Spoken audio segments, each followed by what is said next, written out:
right, so welcome to our virtual happy hour event on urban and suburban ag, where we are joined by our guest Sam Mascari of Montana Roots and Marisela Chavez for a conversation on high density or integrated growing operations and urban beekeeping, which I got to reap the benefits of last year. I got some of Mari's honey and it is amazing.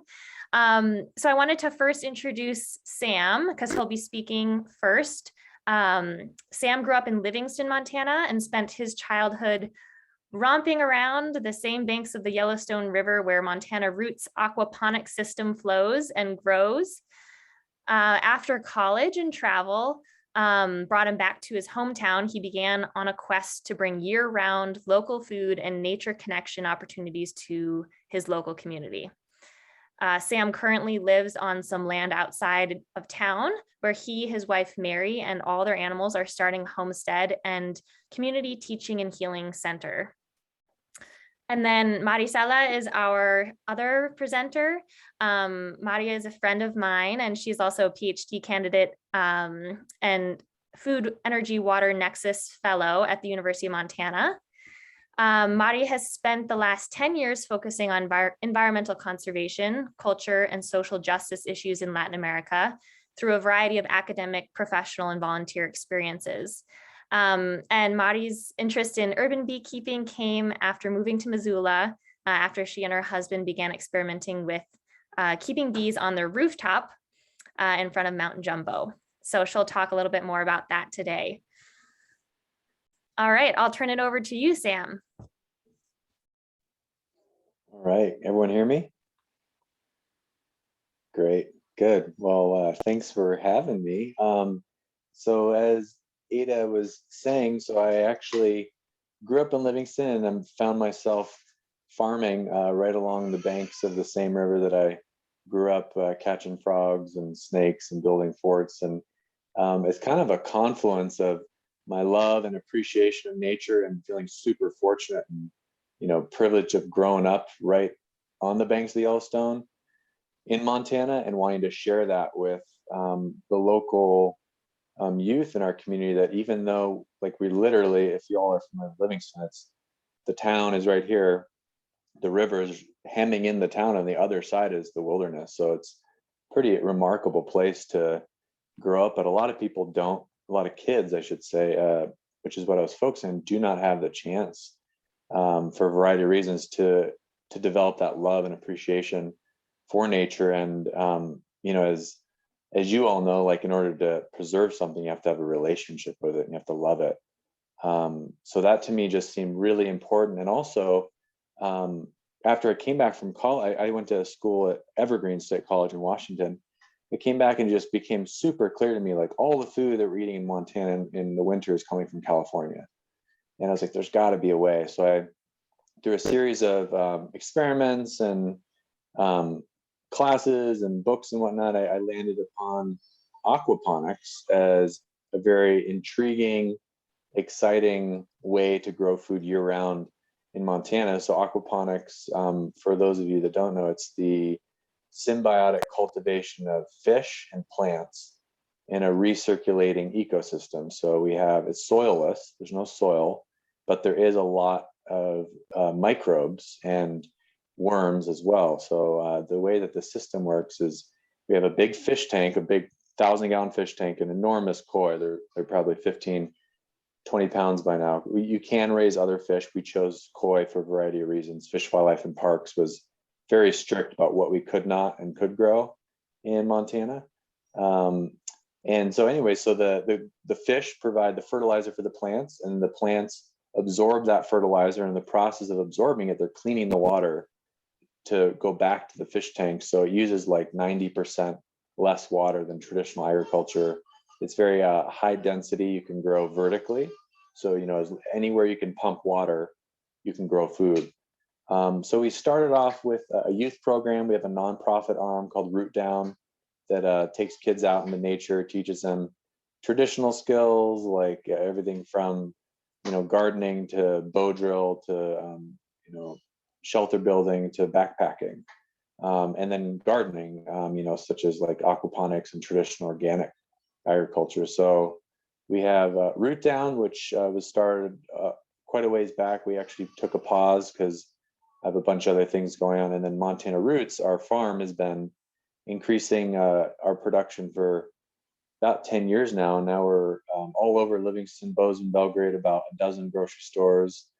And what we grow is a variety of microgreens and specialty shoots and garnishes. And that's been kind of our way of finding out how to pay the bills, like our bread and butter, is figuring out, as you know, as you, I'm sure you all know or you've heard, it's hard to make a living farming, especially if you're not growing weed. And we chose to focus on edible, you know, like vegetables. And the best thing that we found was, you know, the high density of aquaponics paired with microgreens and shoots, which you can grow, you know, a 10 by 20 inch tray in 8 days, which is a pound, you know, of fresh, you know, super nutrient rich vegetables in a very tiny footprint. And then we're expanding a little bit into a few other things, which I don't know how much more time I have, but I could definitely talk about this for a while. So I have a couple photos too, if you don't mind. Let me just see if I can share with you guys. Here we go. I'm gonna do full screen. Can you all see that? Cool. Yep, we can so see it. that's a picture of kind of overhead of half of the greenhouse. So the beds, can you guys see my mouse or no? Yep. Great. So these beds here are also aquaponic beds, but they're flood and drain beds. So these trays are just normal greenhouse trays and they have holes in the bottom. So the fish, nutrient rich water from the fish tank is going into this bed with all the mint and tomatoes and getting filtered through a layer of gravel, so a foot of gravel. And there's worms and bacteria that are the battery, you know, the engine rather of the system. They're what make the aquaponic system functioning, is all those bacteria and worms that convert the fish waste into fertilizer. And then it goes around into this bed here, which is a deep water culture bed. So there's water underneath these rafts. They're floating rafts of lettuce there on top of the aquaponic water. And then this bed here and this bed right here, which is empty, is water just gets flooded and drained. So it's called the nutrient film technique system. And there's another view of our microgreen trays. And we actually, this is another note, a cool thing to share is these are supplemental lights that we actually inherited. We didn't build this greenhouse, it was vacant. And you know, they were huge 1,000-watt bulbs, and we used them when we thought we needed them. They've slowly burnt out and we didn't want to replace them. We actually found out you don't need them in the winter if you are growing things such as like microgreens and shoots, which only have like a 14-day grow out time in the cold and the low light of winter. So with enough heat, if you keep it, you know, 50, 60 degrees, they will still grow with no supplemental lighting, which is a cool thing we happened upon. There's some kids, they love the aqua. There's the fish tank. They're oohing and awing and having a good old time looking at the fish in there. There are the fish. And we started off with actually bluegill, and then we had catfish, and that was a whole journey. And it's other. So we're also solar powered through our grant through Northwestern Energy. So all of our electricity comes from solar, and our packaging has been plastic-free, compostable packaging for probably 7 years now. As soon as I found out I could do that with the microgreens, I decided to do that because I just could not, in good conscience, you know, throw more plastic into our world. Kids composting there. And there's a picture of the media bed, the last one I have for you guys. Just a nice little, you know, shows all there's some rainbow charvas and all the moss and the gravel there, where underneath is where the water's flooding and draining, and all the wormies doing all their good work. I think that's it for the photos. Cool. That was seamless. I don't know how much more time I have, but I'd love to answer any questions or share a little more if anyone has anything. If you One thing want Oh, to point out sorry. real quick, Sam, is can you show kind of where you are in relation to town? Is there any way you can show that? Because one thing that was important to note is that you're not on a huge footprint and you're also not very far from town. Yeah, we're right across the street from Livingston, but we're in the county. So the Yellowstone River is, hems Livingston in, as I was saying, and we're on an island in the middle of the Yellowstone River. There's about a mile long island called 9th Street Island. And so it's, a little, maybe 200 yards from the main park in Livingston, actually about the same distance from the farmer's market that happens every Wednesday in Livingston. And yeah, as Coulter, you're saying, our greenhouse is pretty small. It's a 1,200 square foot greenhouse. And then we have another one we use for seeding and composting and germinating, all that. That's maybe another 600 square feet. Awesome. Our kind of original plan was to sort of do Q&A after, but we probably have, so I did notice that I think Robin asked what type of compostable containers you use, and if you had a picture of that Oh yeah, along with your other there. pictures. I'll find one as the presenters go, and I'll share. It's called World Centric is the brand we use, and they're just nice, clear. They look like a normal plastic container. Awesome. Yeah, they're made out of cornstarch. Oh, very cool. We actually use those in some cafeterias here in Silicon Valley. Where I used to work, we had drinking cups made by World Centric. Yeah, I think they're made there in Petaluma, California. I'm curious, why did you settle on koi? Is there some fundamental reason that you decided to go with koi? That's a great question. We wanted to do something that was more edible. You can eat any fish, but we're not going to eat our koi fish. They can live to be 70 years old. So they're kind of our friends now. Have to put them in my will. They're the reason we chose koi is because Fish, Wildlife, and Parks, our local, they manage the fisheries here, are extremely careful of what they allow into the area. So they wouldn't allow anything that wasn't already in the Yellowstone. I don't know why they permitted koi. They said, you can do anything you can buy from PetSmart is what they said, because we're right on the river. So that was kind of narrowed it down for us, because koi live a long time. They eat a lot of food, which is good for the requirement of the poop.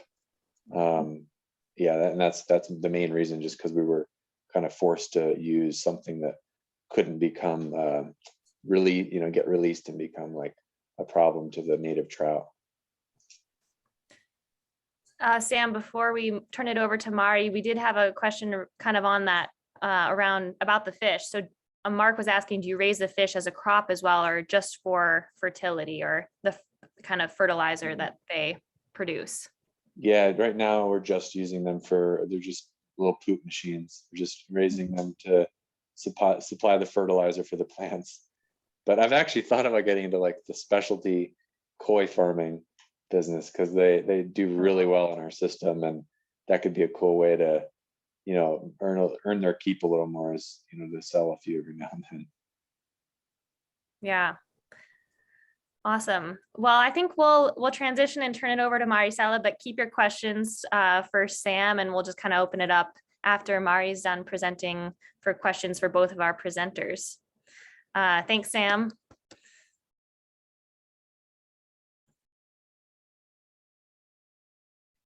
Mari, we'll turn it over to you. Hi, nice to see everybody. And my name is Mari. I'm a PhD candidate at the University of Montana. And today I'm talking about something that has nothing to do with what I normally work with, but that became a really fun project that we did moving to Missoula, is urban beekeeping. We moved to Missoula about 4 years ago. And my husband and I, he's an ecologist, and we kind of, we bought a house in Missoula in front of Mount Jumbo, and just kind of looked around and thought we should keep some bees. And he kept bees before, but in hotter climates in Egypt. And so for him, it was a really sort of exciting challenge. Like, how about learning how to keep bees in a really cold climate? And so on a lot of different levels, it just felt like a really fun experiment. So we move into this house, and we bought we connected with an older beekeeper who was selling most of his equipment, and he threw in some hot wire fencing for bears because we were right across from Mount Jumbo and the little rattlesnake, so there's bears that come through. And we originally thought, okay, yeah, we'll do the hot wire. And then we were sitting in the yard one day, looking around us, thinking, where are we going to put these hives? And we glanced over at our crawling baby and then our toddler neighbor, and we're like, there's no way that we can put hot wires and beehives. Like, we just can't do it. And almost at the same time, we just kind of glanced up. There was some paragliders coming off of Jumbo that kind of forced our gaze over and up. And then we saw the roof of our garage, and we're like, why not there? So that's how we started keeping bees on our roof, essentially. And we started with one hive. That first year, we harvested 1 gallon of honey. And that was crazy exciting. We were so tickled. We couldn't believe it. And then come winter, we overwintered that hive successfully. And in the spring, my husband started playing with splitting the hives, and we also got some swarms that came our way. So we ended up with 6 hives the following spring. And then by the time that next fall happened, we had the happy problem of so much honey we had no idea what to do with. So that's how Ada got some of our honey. but it was really exciting because you know, it became this fun thing that we were able to do sort of together, and with our, you know, small child, like taking her up to climb up and, you know, go on the ladder and then see what the bees are doing, you know, see what they're up to, and understand, like for the first time, I think for both of us in our lives, you know, that sort of famous quote from Winnie the Pooh, you just never really know with bees. And that's the entire truth. And so today, mostly what I'd like to talk to you about is just that, sort of the things that we learned over the course of 3 or 4 years, keeping bees in an urban setting on top of our roof. And I think for us, kind of the most important thing has been paying attention to what's happening in our neighborhood, and having a really good understanding of that. How are people managing their yards?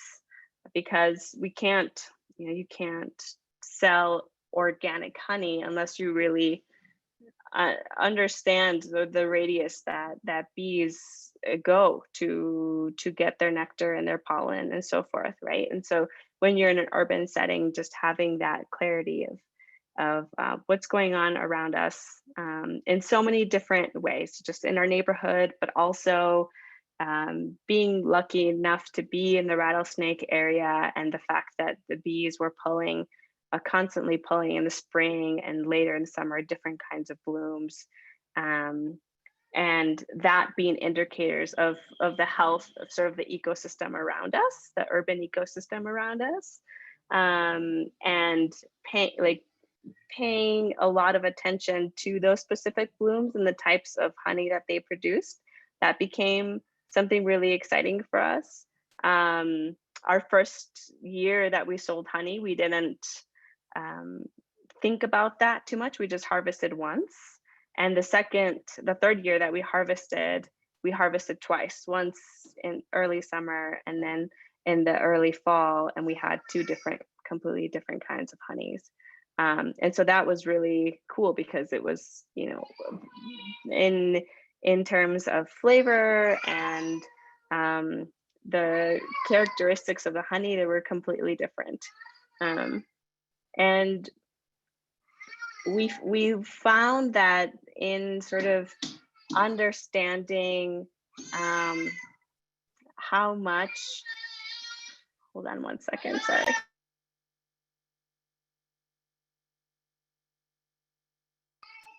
I have a small child looking for me. So we found out actually, because when you keep bees in an urban setting, I think it can be a little bit intimidating. And for us, especially as sort of like newcomers to the neighborhood, it was really intimidating. Like, what are our neighbors? Are they going to be okay with this? Are they not going to be okay with this? I had tried keeping bees in California in the Bay Area, and my neighbors were not okay with that. And so coming to Missoula, that was definitely a concern.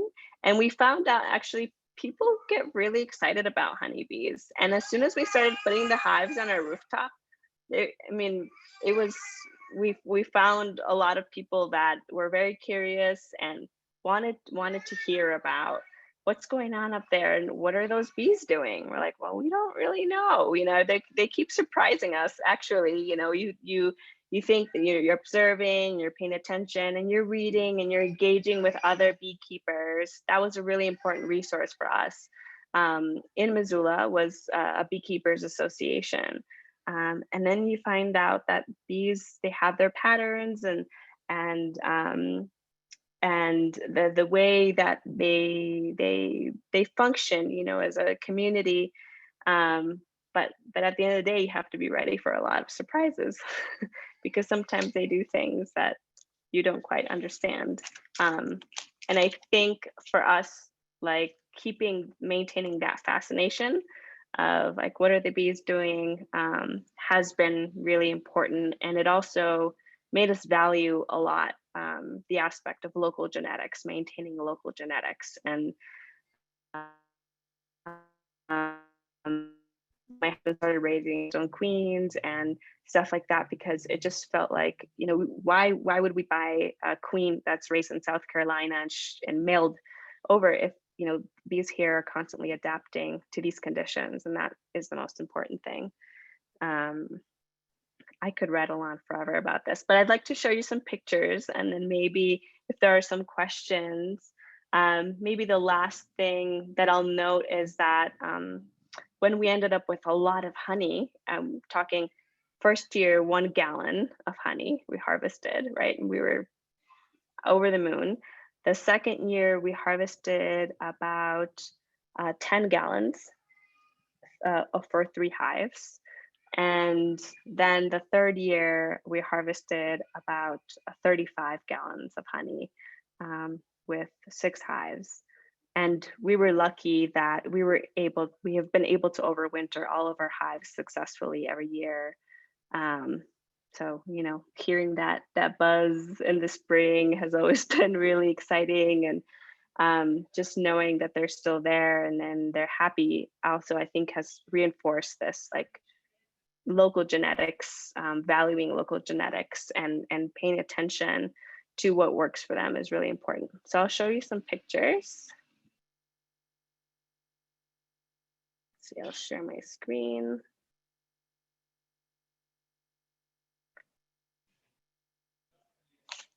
Okay. Can you guys see that? Okay, so this is a picture of the second year that we were keeping bees, that we went from 1 hive to 3 really strong hives. And you can see Mount Jumbo right behind there. That's my husband, who likes to work with his bees without almost any equipment at all, just a veil. And being in Mexico this past year, working with beekeepers in Yucatan and Oaxaca, where there's Africanized bees, has been a really tough lesson for him because they're much more aggressive. So we have to be much more equipped. And so you can see back here, that's our daughter up on the rooftop, wearing the veil, and that's Mount Jumbo right behind. That's some of the that's him and our daughter. He's showing her some things about, it was like a daily exercise going up and checking on the bees and seeing what's going on, even if there was no intervening, because our kind of motto has been to leave them as much as possible to their own.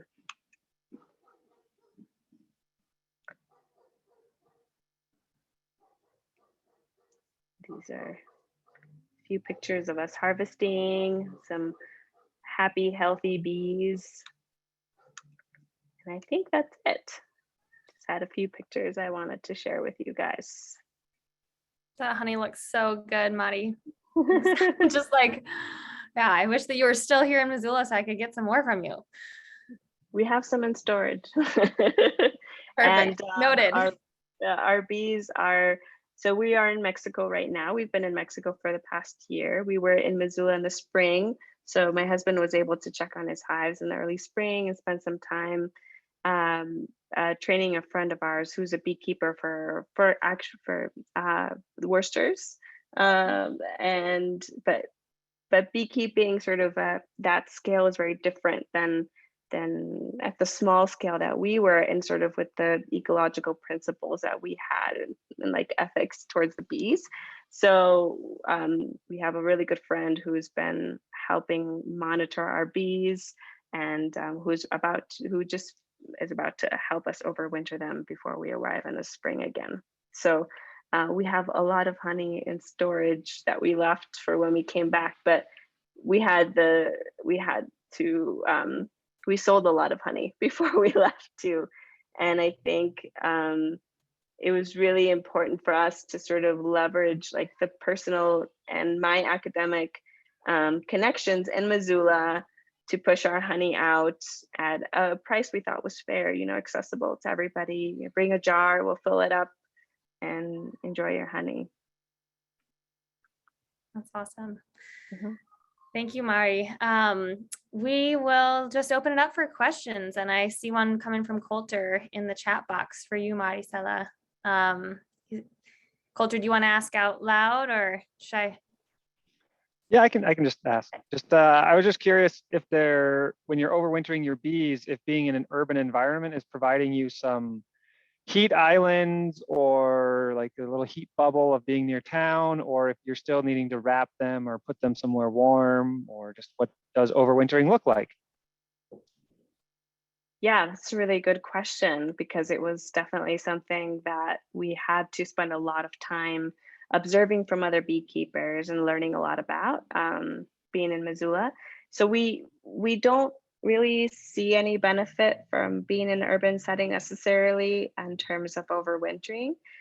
We know a lot of people who who are not successful.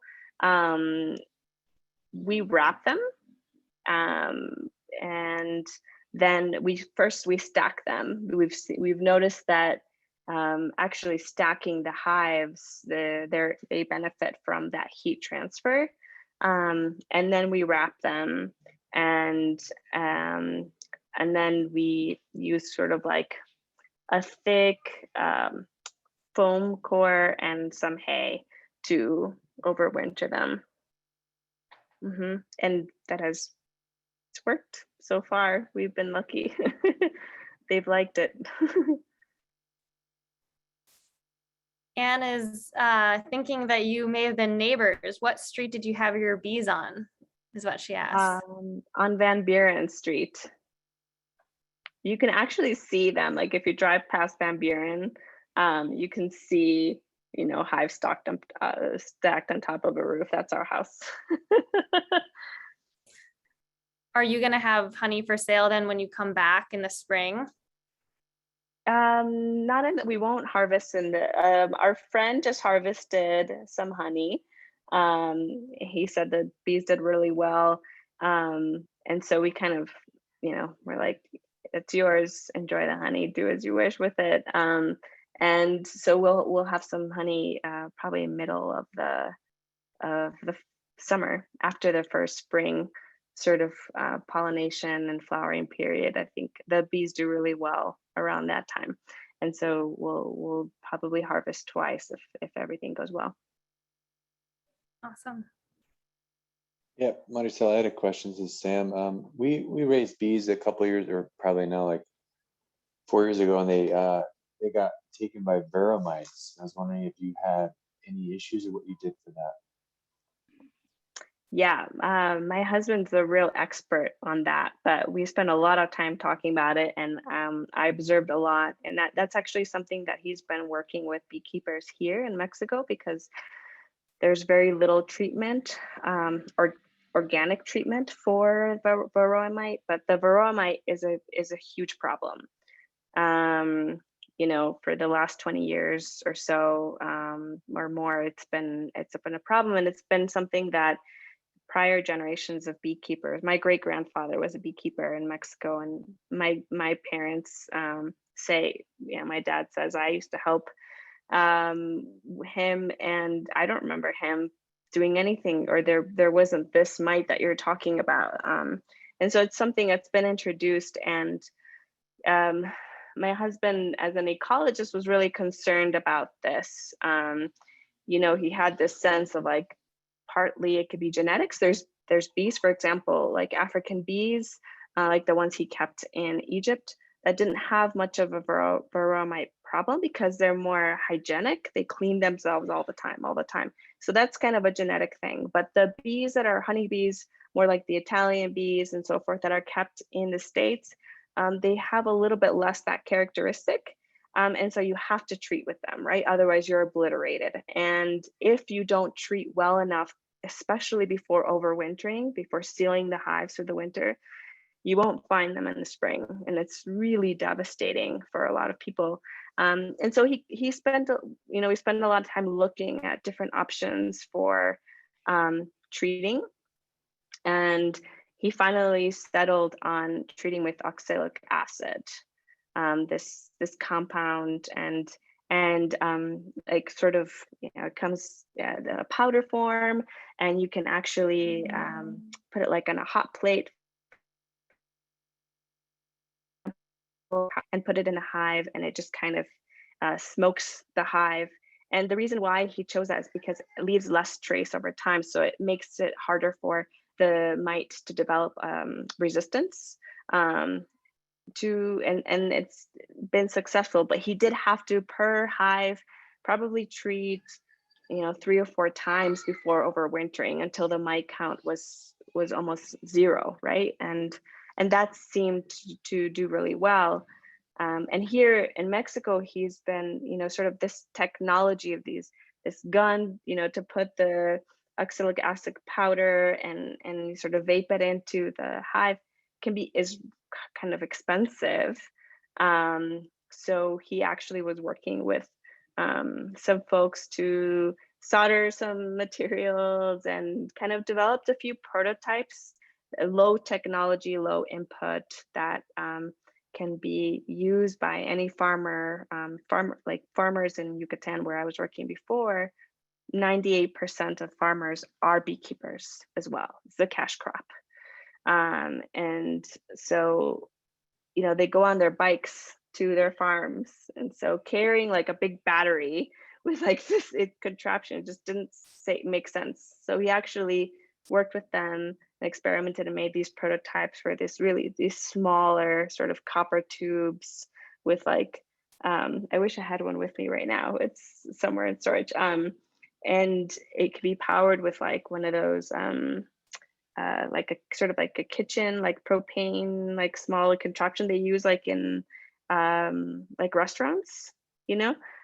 So it just fires like the heat and the flame, and that burns the little plate with the oxalic acid powder, and then goes into the hive, right? So different things like that to make it more accessible for people to be able to treat their hives in with something that is a little bit more organic, and that doesn't, you know, stay in the honey. Mm-hmm. Sam, there's a question for you from Richard, asking what sort of data and modeling you use to control the environment of your aquaponics. Well, it's pretty primitive. It's not like a high-tech hydroponic system.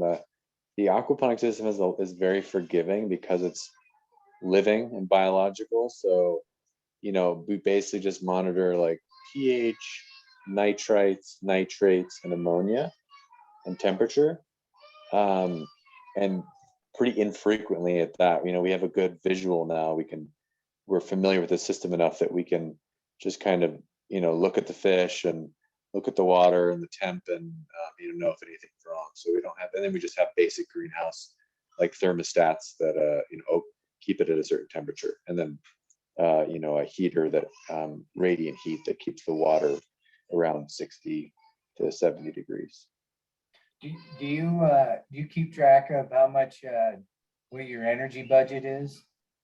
Yeah, not electrical, because for the most part we've been able to produce our own via solar, but the gas is about I think we're about $100 of natural gas a month, averaged out over the year. We had an average. But you don't meter the power from your solar cells? Then No, oh yeah, we do actually, yeah. But it's split between another office on the property.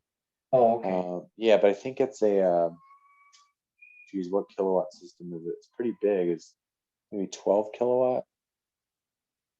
Yeah, I think that's about right. Maybe 20. I'm sorry, I don't remember. Yeah.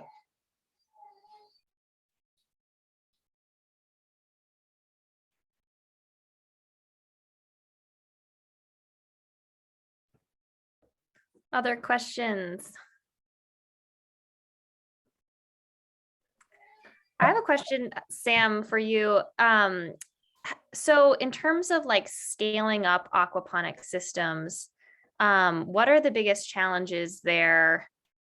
And yeah, I guess with just sort of growth and like, if the business is doing really well, how you would expand the system, and if there's sort of like a tipping point at which those systems don't really work as well. Oh yeah, that's a good question. Yeah, I think that for us, to be honest, we've kind of expanded our microgreen business, and now we're not doing aquaponics. It's more of a hydroponic because it's just so simple we don't need the actual fish or the biological, inputs for a quick crop, because the microgreens have pretty much all their nutrients they need in the seed, because you're harvesting them within, sometimes within 10 days or less. So yeah, if we were to expand the aquaponic system, especially in Montana, it's pretty, just because the heating in like Florida or in a tropical area, the expense to expand and the feasibility changes quite a bit. I mean, it was invented in, like University of Virgin Islands is a big, that's where a lot of it started, and then Australia. So it's a little different in Montana because a greenhouse is very expensive real estate, every square foot. And there's a lot of like pumps and air stones and beds and all that involved. So, if I were to start, I wouldn't recommend someone doing an aquaponic system to like, grow a lot of food cheaply, because there's a lot of overhead to like get it started. But it's a really awesome system for a home backyard system or a school. We actually helped design and install 2 aquaponic systems for our middle school and high school in Livingston. And they've, used them for science classes, biology, math, the ag class. Quite a few classes use those aquaponic systems for hands-on learning, and also the food, lunch. They actually use some of the stuff from the greenhouse for the school lunches. Yeah, that's awesome. Got some hand claps there. I'm all for food literacy too. I did my master's related to food literacy, so it's cool that aquaponics are conducive to that. There's another question for you, Mari, in the chat from Mark. Are you happy with your marketing? Or are you happy with marketing your honey yourselves, or do you think you might eventually move to a co-op or another arrangement? And this is sort of interesting. I'd like to know what Sam does marketing wise too. So maybe you both can answer related questions. Yeah, I think at the scale that we're producing, I mean, we decided, we're gonna have no more than 6 hives ever at a time. I just, at least right now, living where we are and so forth, that's, what we felt comfortable with. The amount of honey that was produced, I think there was some point where I probably would have said, no, I think we'd love to have some help with marketing the honey, or like push that on to somebody else, like take it to a co-op, or, some kind of other arrangement.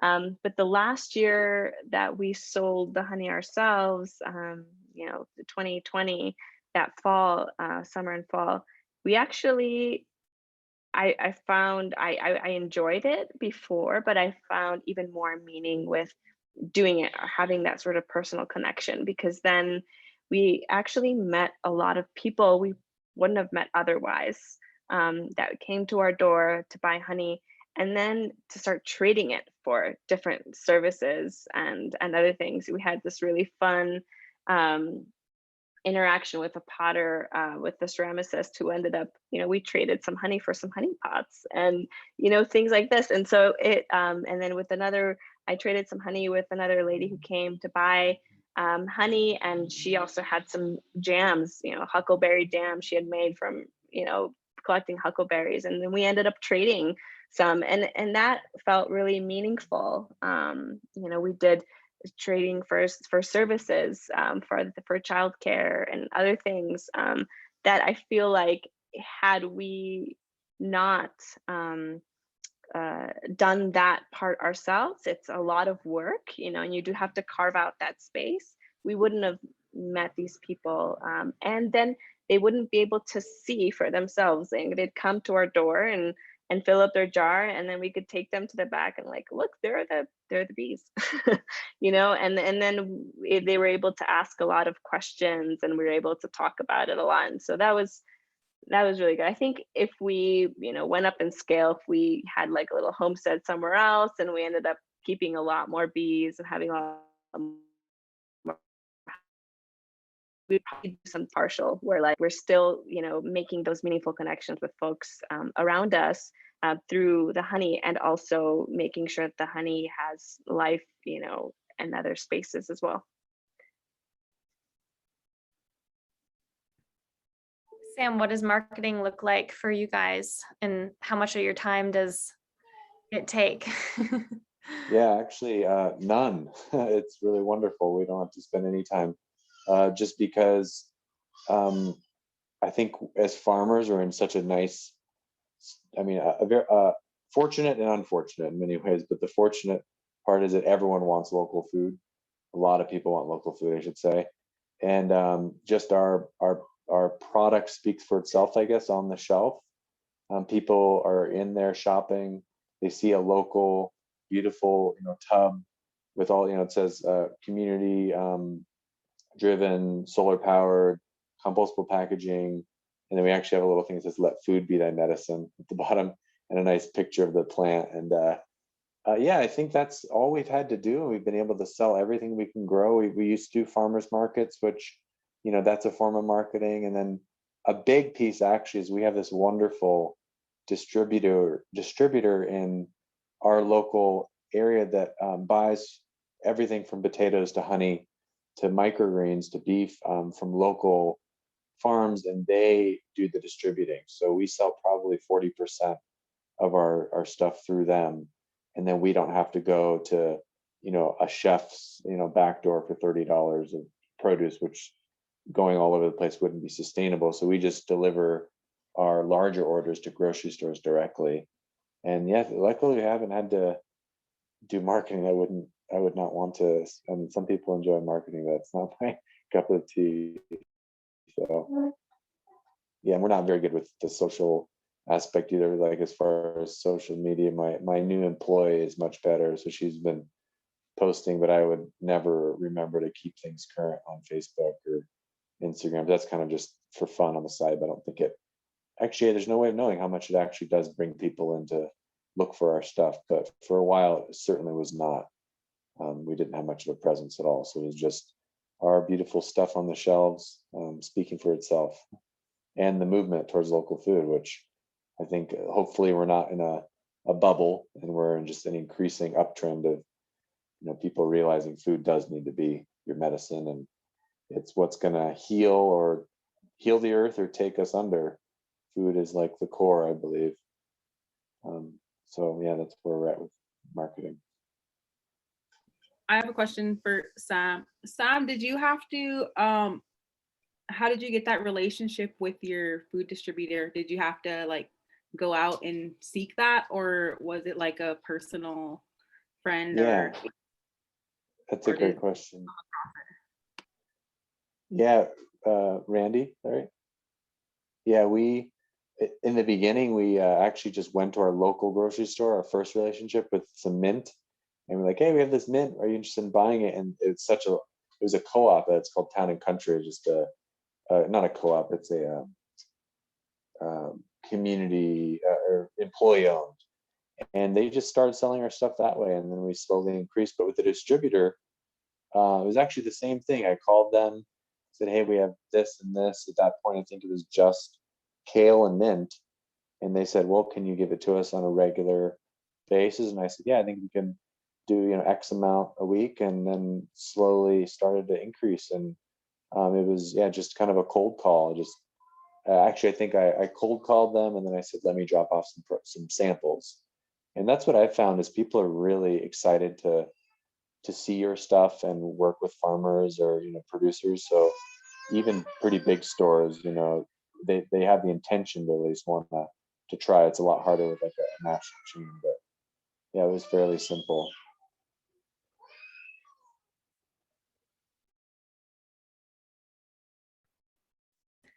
Mari, there's a question in the chat. How many hives could Missoula support, do you think? That's a really good question. I don't have a sense of that, honestly. We felt that we could keep expanding, we could keep having more hives. It just felt,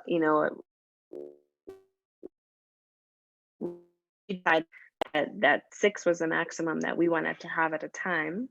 But we, in the years that, there are good years and there are bad years, right? We happened to have kind of hit a sweet spot, I think, where we didn't ever feel like the bees were stressed for food.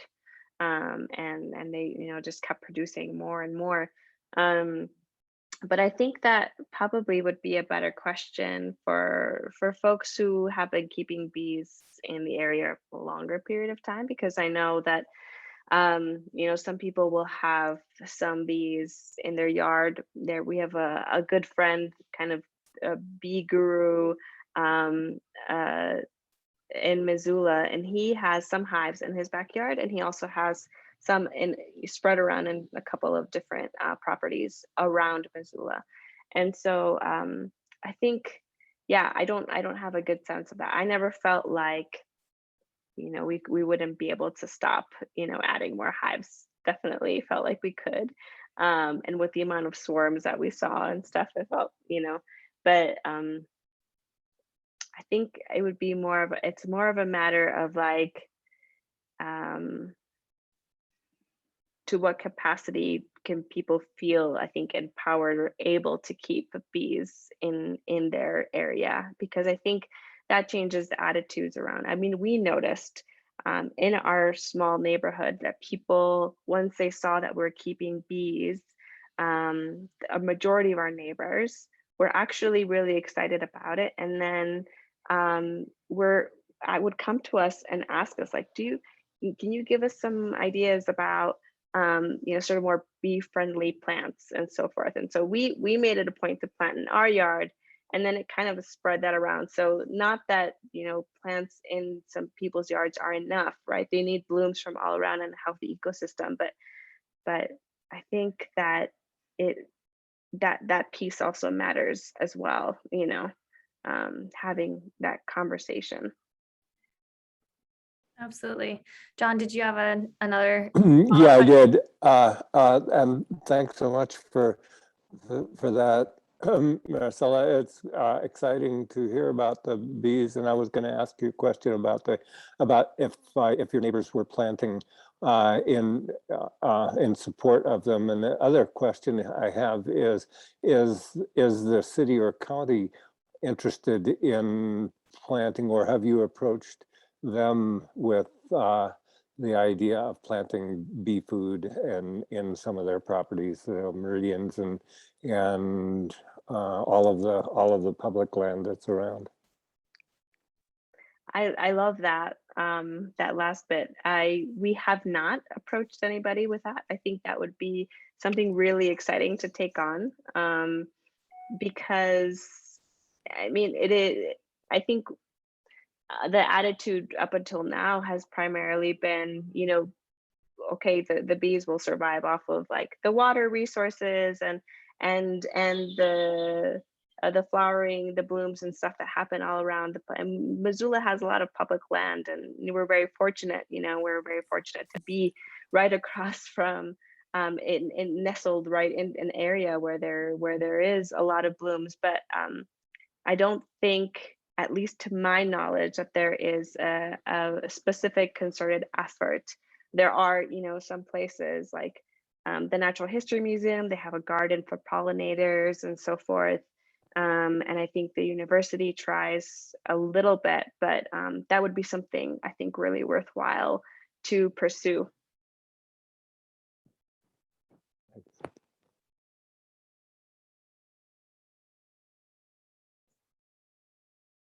Other questions? We have just a few more kind of minutes left here. Oh, let's see. I think we have a comment in the chat box. I was curious to ask each of you kind of what has been the most rewarding, and then what, on the flip side, what's been the most challenging thing of being a producer in an urban or a suburban setting.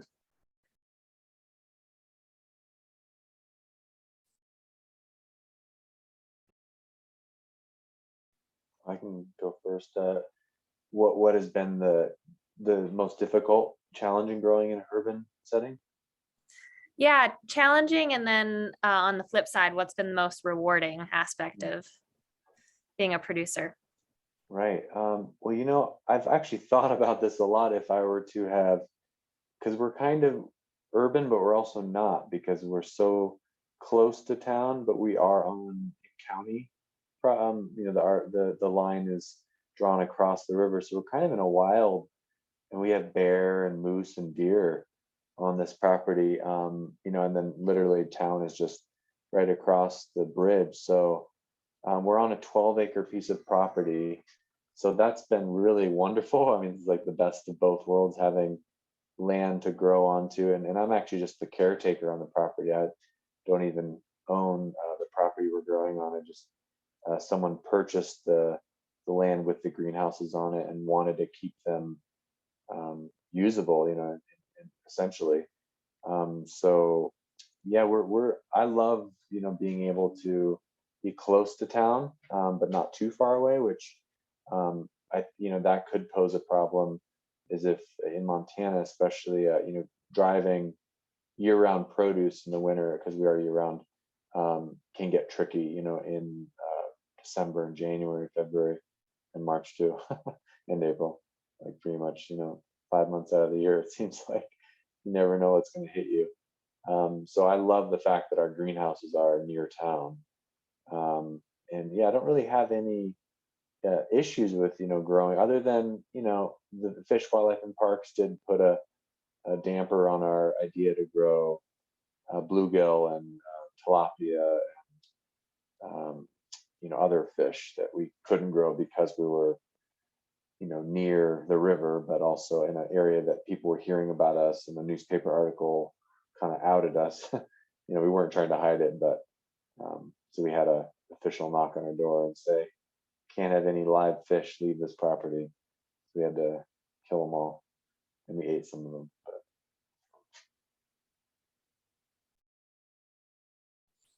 Thanks for sharing that. Mari, did you have any thoughts on that front? Sure. I mean, I think the most rewarding part was discovering that we were able to share something that people really enjoy. because when we started keeping bees, it was just for us as a hobby, something to do, something to contribute to, you know, sort of a healthy environment around us, just like planting trees in our front yard. And it wasn't with the intention of turning it into anything, into a business or anything like that. And it was sort of the discovery of like, wow, this is actually so much bigger than us, and let's figure out how to share it with other people. And then discovering that people really liked the honey, I think was really the most rewarding part.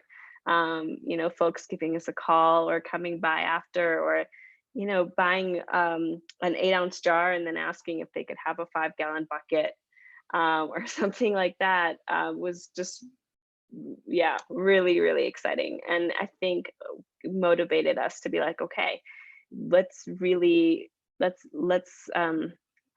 stewards for these bees, you know, in some way, and let's respect them, and let's, you know, let them have their own rhythm. Let's not intervene so much.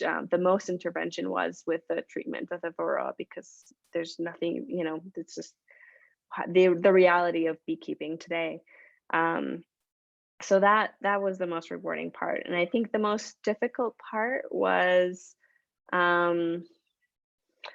maybe, yeah, going back to the part like, oh, we have way more honey than we know what to do with, or than that we ourselves, like, alone can actually, you know, get out. Like, we set aside what we use, you know, on the daily. But yeah, I think that's definitely something to figure out in the future as we continue, you know, hanging out with bees. Awesome. That sounds like a good problem to have. Well, we're at kind of the end of our session here. I just wanted to thank Mari and Sam again for being willing to share their time and experiences with us. And thanks everybody else for joining. Of course, everyone is welcome to join other sessions. I'll put the link to the expo in the chat, and also the link to donate if you're inspired. But just thank you so much for being part of the conversation.